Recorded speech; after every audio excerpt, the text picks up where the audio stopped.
hay nadie. No, tía, si ya está como que tengo. Enfócame. Euro চ্যাম্পিয়নশিপে সম্প্রতি জয়ী হয়েছে footballer Lamine ইয়ামালের দল। সেই জয়ের রেশ এখনও কাটেনি। ইউরো জুড়ে তার সঙ্গে দেখা গেছে মডেল প্রেমিকা আলেক্স পাদ্দিলাকে। লামিনের সঙ্গে শিরোপা উৎসবে অংশ নেন তিনি। সেই খুশি বেশিক্ষণ স্থায়ী হলো না। এরই মধ্যে শুরু হয়েছে লামিনের প্রেম ভেঙে যাওয়ার গুঞ্জন।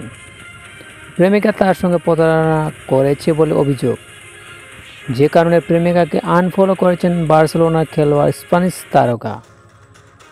সম্প্রতি তার প্রেমিকা পাদ্দিলার একটি টিকটক ভিডিও ভাইরাল হয়। লাইভে দেখা যায় পাদ্দিলা অন্য ছেলের কোলে বসে আছেন। এরই পর তাকে সামাজিক মাধ্যম ইনস্টাগ্রাম থেকে আনফলো করেছেন তিনি।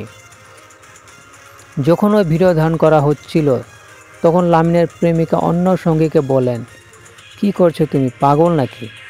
আমাকে ধ্বংস করবে নাকি? ওই ভিডিও ভাইরাল হওয়ার পর প্রেমিকাকে অনুসরণ করা বন্ধ করে দিয়েছেন ইয়ামাল।